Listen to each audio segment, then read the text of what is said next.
ये हमारे Hunter beef को 3 दिन हो गए थे जो हमने फ्रिज में रखा था, तो हमने इनको अब इस लिक्विड में से निकाल के पतीले में डाल दिया है। अब ये जो लिक्विड है इसको हम डिस्कार्ड कर देंगे, इसकी हमें ज़रूरत नहीं है। अब इसमें हम फ्रेश वाटर डालेंगे, साफ़ पानी डालेंगे, इतना कि ये 3 इंच ऊपर हो बोटियों से इनकी। ठीक है, ये हमने इतना पानी भर दिया है कि ये आराम से 3 इंच ऊपर है गोश्त के। गोश्त अच्छे से डूब चुका है।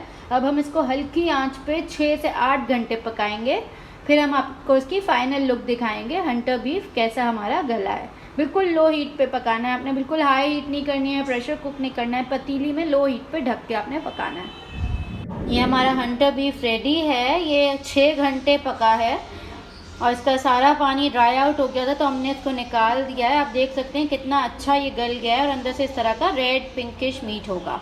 ठीक है, अब आप इसकी सैंडविचेस बनाइए, इसको अंडे में डाल के आमलेट बनाइए, हंटर बीफ का बर्गर्स बनाइए, बहुत ही अच्छा रहता है। अच्छा, आप इसको श्रेड करके भी फ्रिज में रख सकते हैं, इवन इसकी सी स्लाइसेस काट के भी फ्रिज में ईजीली रख सकते हैं। थैंक यू हमारी वीडियो देखने के लिए। ज़रूर लाइक कीजिए, न्यू व्यूअर्स सब्सक्राइब कीजिए। थैंक यू, अल्लाह हाफ़िज़।